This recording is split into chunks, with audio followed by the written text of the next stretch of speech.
Maligayang pagbabalik sa gabay at kapalaran horoscope para sa iyong pang-araw-araw na horoscope ngayong ika-12 ng Oktubre, 2024.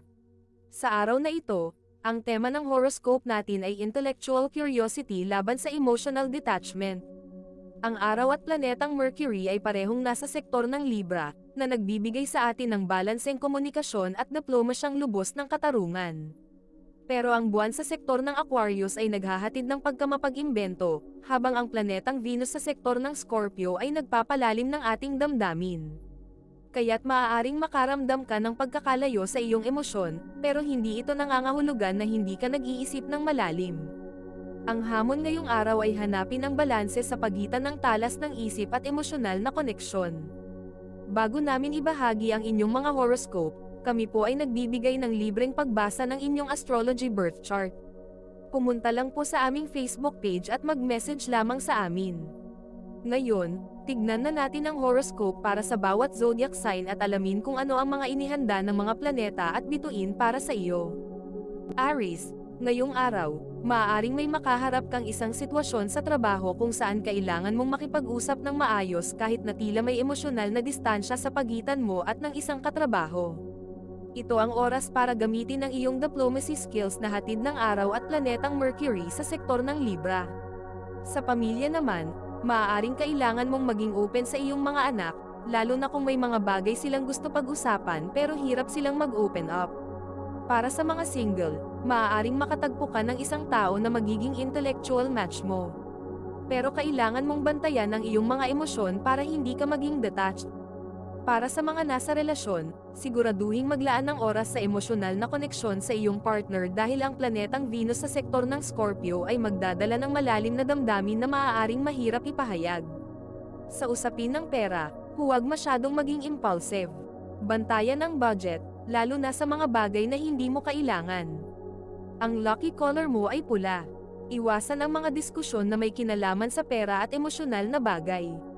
Taurus, ngayong araw, ang focus mo ay maaaring nasa financial matters, at kahit mahilig ka sa stability, ang posisyon ng buwan sa sektor ng Aquarius ay nag-aanyaya sa iyo na maging mas bukas sa mga bagong ideya.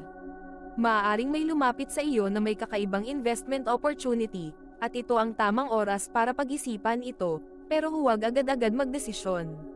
Sa pamilya, maaaring may usapin na kailangan mong sagutin, pero mas mabuti kung pag-uusapan ito ng buong pamilya. Sa mga single, may posibilidad na makilala mo ang isang tao na may kakaibang pananaw sa buhay.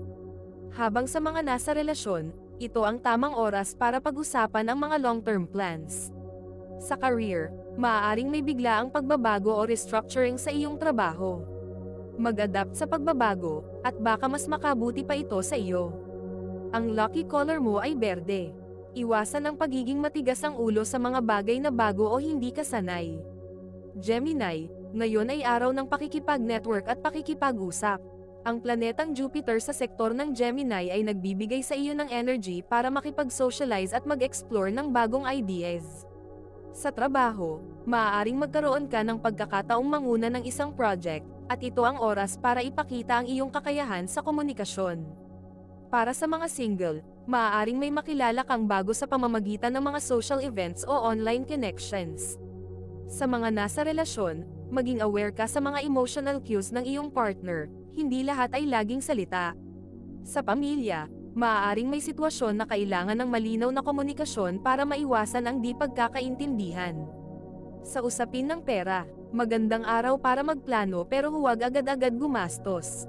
Ang lucky color mo ay dilaw.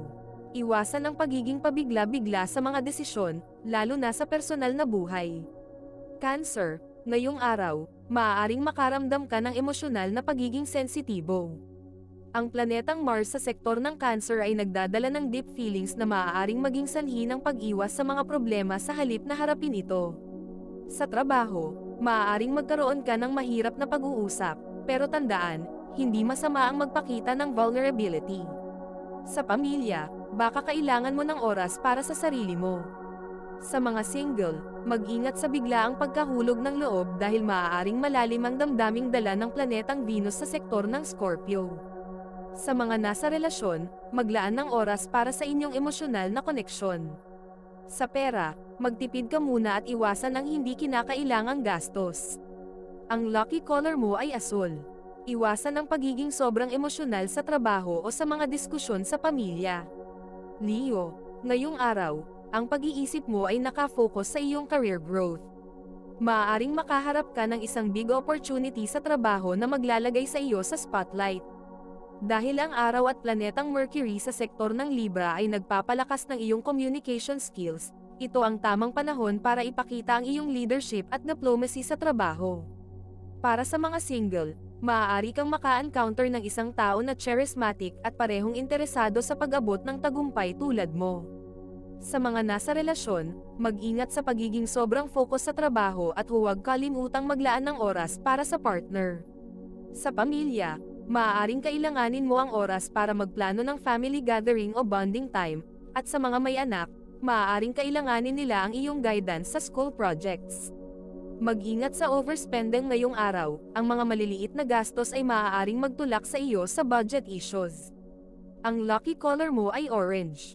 Iwasan ang pagiging sobrang competitive, lalo na sa mga katrabaho o kaibigan.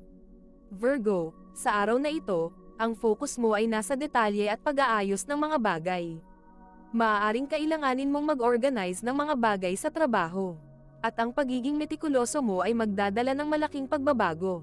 Ang buwan sa sektor ng Aquarius ay magdadala ng kakaibang ideya na makakatulong sa pagpapabuti ng iyong mga proyekto. Para sa mga single, maaaring dumating ang isang tao na masyadong kakaiba o unpredictable, pero maaari ring ito ay isang magandang match. Sa mga nasa relasyon, magandang pag-usapan ang mga long-term goals ninyo, lalo na pagdating sa bahay o pamilya. Sa family matters, maaaring kailangan mo ng extra patience sa mga anak o pamangkin dahil maaaring magulo ang kanilang schedule. Sa pera, siguraduhing suriin muna ang lahat ng detalye bago pumasok sa isang bagong financial commitment. Ang lucky color mo ay brown. Iwasan ang pagiging sobrang critical o perfectionist, lalo na sa sarili mo. Bago natin ituloy ang mga susunod na horoscope at nagustuhan mo ang inyong pang-araw-araw na horoscope, sana mabigyan nyo ng thumbs up ang video, mag-subscribe at pindutin ang notification bell para maging updated kayo sa aming channel. Malaking tulong po sa amin ang inyong suporta. Mag-comment din sa ibaba ng iyong ninanais makuha ngayong araw, para mas lalo natin maramdaman ang swerte at biyaya na matatanggap natin. Ituloy na natin ngayon ang mga susunod na zodiac sign. Libra, ngayong araw, mas lalo kang magiging balanced pagdating sa komunikasyon at relasyon. Ang araw at planetang Mercury sa sektor ng Libra ay nagdadala ng harmony sa iyong mga pakikipag-usap, kaya ito ang tamang oras para ayusin ang anumang misunderstanding sa trabaho o personal na buhay. Sa mga single, maaaring makatagpo ka ng isang tao na kagaya mo rin ay naghahanap ng balanse at pagkakasundo sa buhay. Sa mga nasa relasyon, magandang pag-usapan ang mga bagay na maaaring magpabigat sa inyong damdamin para sa mas maayos na samahan. Sa pamilya, maaaring may isyu na kailangang ayusin, at ang iyong diplomacy ang magpapakalma sa sitwasyon. Financially, magandang panahon ito para gumawa ng mga maliit na hakbang tungo sa mas matatag na future. Ang lucky color mo ay pink. Iwasan ang pag-iwas sa mahihirap na usapan, lalo na kung may kinalaman sa emosyon. Scorpio, ang iyong planetang Venus sa sektor ng Scorpio ay nagdadala ng emosyonal na intensity ngayong araw, lalo na pagdating sa personal na relasyon. Maaaring makaramdam ka ng lalong pagkapit o kaya'y pagseselos sa iyong relasyon. Kaya't importante ang open communication. Para sa mga single, ang iyong passion ay maaaring magdala ng bagong tao sa buhay mo na magpapalalim ng iyong mga nararamdaman, pero mag-ingat na hindi maging masyadong possessive. Sa trabaho, maaaring dumating ang isang pagkakataon na magpapakita ng iyong mga hidden strengths. Sa pamilya, maglaan ng oras sa iyong mga mahal sa buhay, lalo na sa mga kapatid o magulang na nangangailangan ng iyong emosyonal na suporta. Sa pera, mag-ingat sa impulsive buying dahil maaaring magdala ito ng pressure sa iyong budget. Ang lucky color mo ay itim. Iwasan ang pagiging masyadong emosyonal o possessive sa mga mahal sa buhay. Sagittarius, ngayon, ang paglalakbay ng iyong isipan ay nasa pag-explore ng bagong mga ideya at posibilidad. Ang buwan sa sektor ng Aquarius ay magdadala ng progressive thinking, kaya't magandang panahon ito para pag-usapan ang mga future plans mo sa trabaho o personal na buhay. Sa mga single, maaari kang makilala ng isang taong magbibigay ng bagong pananaw sa buhay na magpapalalim ng iyong curiosity. Para sa mga nasa relasyon, magandang maglaan ng oras para magplano ng bagong adventure na magpapasigla sa inyong samahan. Sa pamilya, maaaring maging masaya ang mga usapan, lalo na't maraming bagong ideya ang pumapasok sa iyong isipan. Sa pera, pag-isipan ang mga bagong investment, pero siguraduhin na suriin muna ang lahat ng aspeto bago magdesisyon. Ang lucky color mo ay violet. Iwasan ang pabigla-biglang desisyon sa personal at financial matters. Capricorn, ngayong araw, maaaring maging mas focus ka sa iyong professional goals at long-term plans. Ang planetang Pluto sa sektor ng Capricorn ay nagdadala ng transformation, kaya't maaaring makaramdam ka ng biglaang pagbabago o shift sa iyong career. Maging open sa mga bagong ideas na maaaring dumating sa iyo ngayon. Sa mga single, maaaring makaramdam ka ng pagnanais na maghanap ng stability at seriousness sa isang relasyon. Para sa mga nasa relasyon, magandang pag-usapan ang mga future plans ninyo bilang mag-partner, lalo na kung may mga long-term goals kayo na gusto nyong isakatuparan. Sa pamilya, maaaring kailanganin mong maging mas hands-on sa mga bagay tulad ng budgeting o financial planning. Sa pera, ito ang tamang oras para maging mas matalino at magplano para sa mas matatag na future. Ang lucky color mo ay gray. Iwasan ang pagiging masyadong seryoso o mahigpit sa sarili, maglaan ng oras para mag-relax.